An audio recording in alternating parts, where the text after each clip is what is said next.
Supreme court ने bulldozer justice को देश के कानून पर बुलडोजर चलाने जैसा कहा है।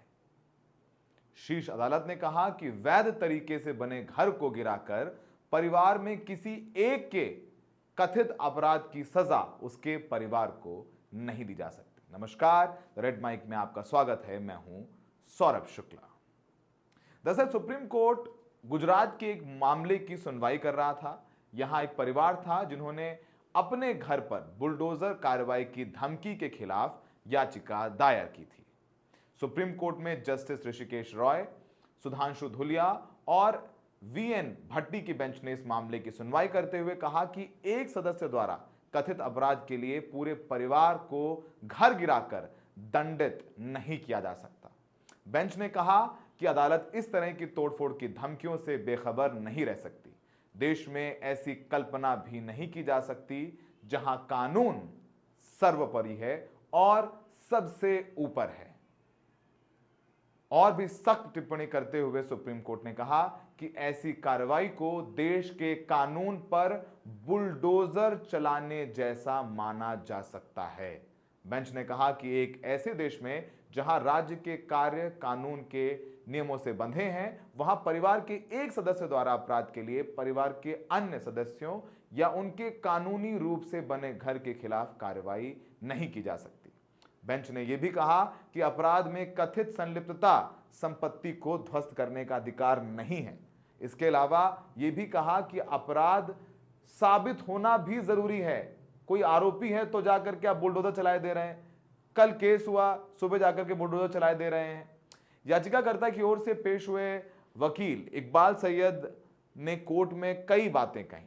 उन्होंने कहा कि जिस घर को ढहाए जाने का नोटिस दिया है वो 20 साल पहले बना था, उसके निर्माण में कुछ गैर कानूनी नहीं है। उन्होंने 2004 में ग्राम पंचायत की तरफ से पारित उस प्रस्ताव का भी हवाला दिया जिसमें आवासीय घर बनाने की अनुमति दी गई थी। अब पूरा मामला क्या था वो भी आपको बताएंगे तो आप भी सोचेंगे कि भाई इस लड़कों की लड़ाई में बुलडोजर चलने वाला था। दरअसल परिवार के एक सदस्य के खिलाफ आपराधिक मामला दर्ज होने के बाद नगर पालिका ने घर गिराने की धमकी दी थी।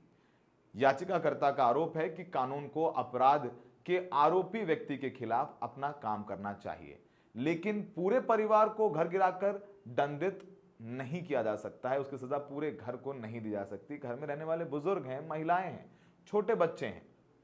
अपनी याचिका में यह भी कहा कि नगर पालिका या नगर पालिका की आड़ में किसी को भी याचिकाकर्ता के कानूनी रूप से निर्मित और कानूनी रूप से कब्जे वाले घर निवास को ध्वस्त करने की धमकी देने या बुलडोजर जैसे कदम उठाने का कोई अधिकार नहीं है।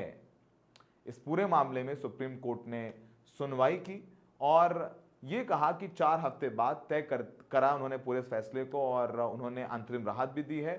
और बेंच ने कहा कि इस बीच याचिकाकर्ता की संपत्ति के संबंध में सभी पक्षों को यथास्थिति बनाए रखनी होगी। यानी गुजरात में जिस लड़के के घर पर बुलडोजर चलना था वहां बुलडोजर नहीं चलाया जा सकता। 2 लड़कों की लड़ाई थी, एक को चोट लग गई तो दूसरे घर पर बुलडोजर आ गया। इस पूरे मामले पर राहुल गांधी ने सुप्रीम कोर्ट से भी अपील की थी। सुप्रीम कोर्ट ने ट्विटर पर यह लिखते हुए कहा था कि बीजेपी की असंवैधानिक और अन्यायपूर्ण बुलडोजर नीति पर सर्वोच्च न्यायालय की टिप्पणी का वो स्वागत करते हैं। बुलडोजर के नीचे मानवता और इंसाफ को कुचलने वाली भाजपा का संविधान विरोधी चेहरा अब देश के सामने बेनकाब हो चुका है। बेलगाम सत्ता का प्रतीक बन चुके बुलडोजर ने नागरिक अधिकारों को कुचलकर कानून को निरंतर अहंकार भरी चुनौती दी है। त्वरित न्याय की आड़ में भय का राज स्थापित करने की मंशा से चलाए जा रहे बुलडोजर के पहियों के नीचे अक्सर बहुजनों और गरीबों की ही घर गृहस्थी आती है। यह राहुल गांधी ने ट्विटर पर लिखा था जब 2 सितंबर को सुप्रीम कोर्ट ने टिप्पणी करता हुआ कहा था कि वो बुलडोजर कार्रवाई को लेकर के गाइडलाइन बनाई थी और कहा था कि बुलडोजर के नीचे कानून को नहीं कुचला जा सकता। कथित अवैध निर्माण को ध्वस्त करने के लिए बुलडोजर के बढ़ते इस्तेमाल के तार्किक अंजाम को पीएम मोदी ने सहज रूप से समझ लिया है। आम चुनाव अभियान के दौरान प्रधानमंत्री मोदी ने कहा था कि अगर कांग्रेस और समाजवादी पार्टी की सरकार बनी तो वो अयोध्या मंदिर को बुलडोजर से गिरा देंगे। ये हम नहीं कह रहे हैं, पीएम ने कहा था। बुलडोजर को इस बात का कोई ज्ञान नहीं होता कि वो किसके घर पर ध्वस्त कर रहा है। अगर उसका इस्तेमाल नियंत्रण से बाहर हो जाता है तो कल ये नई दिल्ली में सेंट्रल विस्टा में एक इमारत भी हो सकती है, परसों ये ताजमहल हो सकता है और उसके अगले हफ्ते अयोध्या का मंदिर भी हो सकता है। ये बहुत महत्वपूर्ण बात है जो मैं आपसे कह रहा हूं। हालांकि आज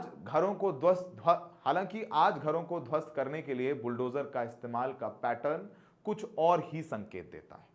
सांप्रदायिक हिंसा के बाद नूह में किए गए विध्वंस पर पंजाब और हरियाणा उच्च न्यायालय ने तीखे सवाल पूछे थे। जवाब में हरियाणा प्रशासन ने एक हलफनामे में कहा था कि विध्वंस से प्रभावित लोगों में से 79.9 मुस्लिम थे, यानी 80% बुलडोजर मुसलमानों के घर पर चला। ये पैटर्न पूरे देश में दोहराया जाता है। पिछले 2 सालों में मध्य प्रदेश के मंदसौर और खरगोन, गुजरात के साबरकांठा और खंबात, दिल्ली के जहांगीरपुरी, यूपी के प्रयागराज, कानपुर, सहारनपुर में सांप्रदायिक झड़पों या हिंसा के बाद आरोपी व्यक्तियों के घरों को तेजी से ध्वस्त कर दिया गया। इनमें से ज्यादातर घर मुसलमानों के थे।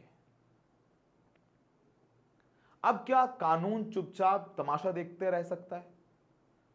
उदयपुर में जो पहला मामला था, उदयपुर में 2 स्कूली लड़कों के बीच लड़ाई की हालिया घटना सबके सामने है। सरकारी अधिकारियों ने उस किशोर के किराए के घर को ध्वस्त कर दिया जिस पर अपने सहपाठी पर हमला करने का आरोप था। कारण साफ था कि घर अवैध था, लेकिन यह समझाने के लिए किसी प्रतिभा की जरूरत नहीं है कि स्कूल में हिंसा के तत्काल बाद अवैधता पर कार्रवाई हो रही। स्कूल में लड़ाई हुई और यहां किराए के घर पर रह रहे लड़के के घर पर बुलडोजर चला दिया और मकान मालिक को पता ही नहीं और यह कहा कि भाई ये तो घर अवैध तौर पर बना था। लोग पागल हैं क्या? कोर्ट पागल है क्या? नहीं समझता कि मंशा क्या है? अगर सुप्रीम कोर्ट वाकई इस तरह की तोड़फोड़ को रोकने के लिए गंभीर है तो इसके लिए जिम्मेदार अधिकारियों पर कार्रवाई करनी चाहिए। पटना हाईकोर्ट ने पहले ही इस दिशा में एक कदम उठाया है जिसमें मुख्य सचिव को कुछ अवैध तोड़फोड़ के लिए जिम्मेदार अधिकारियों की पहचान करने और उनके खिलाफ उचित कार्रवाई करने के आदेश दिए गए थे। इसे और आगे ले जाने की जरूरत है। आरोपी व्यक्ति के घर को बिना उचित सूचना दिए गिराने की यह कार्रवाई न केवल कानून का उल्लंघन है बल्कि सुप्रीम कोर्ट के आदेशों की भी अवहेलना है, उनकी भी अवमानना है। इस देश में कुछ कदम तो उठाने पड़ेंगे ना कि भाई सुप्रीम कोर्ट कह रहा है कि बुलडोजर नहीं चला सकते, हम गाइडलाइंस देंगे, फिर भी कार्रवाई होती है। आपको याद होगा जब 2 साल पहले खरगोन में पत्थरबाजी हुई थी एक धार्मिक यात्रा के दौरान, उसके बाद बहुत सारे घरों पर बुलडोजर चला दिया गया था।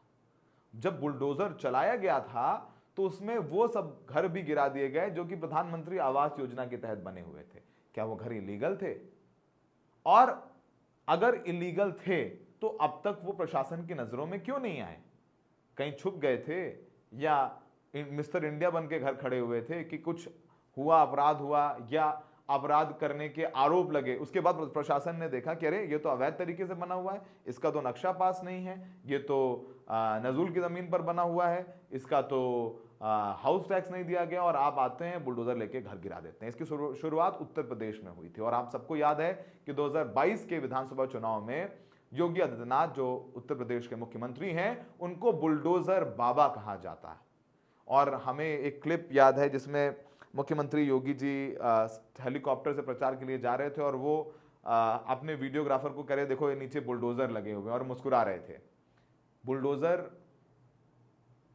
चलता है किसी के आदेशों पर, उसको चलाने वाले सरकारी लोग होते हैं। और हमेशा मैं कहता आया हूं कि आप जब बुलडोजर एक्शन पर किसी संप्रदाय के खिलाफ जब बुलडोजर एक्शन होता है तो आप ताली बजाते हैं, घर पे कहते हैं ठीक हुआ। लेकिन एक बात याद रखनी होगी कि बुलडोजर पर अगर आप आज ताली बजाएंगे तो कल ये आपके घर की तरफ भी आएगा। सरकारें आती रहेंगी, जाती रहेंगी। एक घर बनाने के लिए कितनी मेहनत करता है एक इंसान, वो आप हम सब जानते हैं।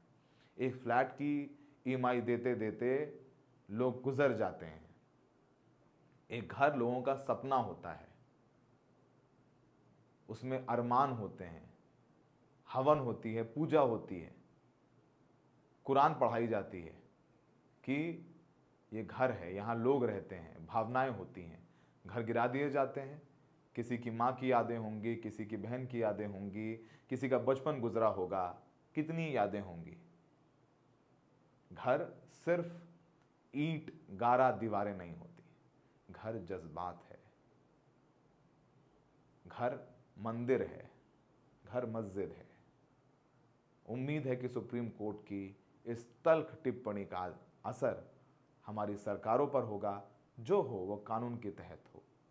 कोई आरोपी है तो वो कानून के तहत उसे सजा दी जाए। जो त्वरित न्याय है, तुरंत न्याय देने की जो नई परंपरा शुरू हो गई है, वो सिर्फ दीवारें नहीं गिरा रही है, वो भारत के संविधान को ध्वस्त कर रही है। हमें देखने के लिए बहुत बहुत शुक्रिया।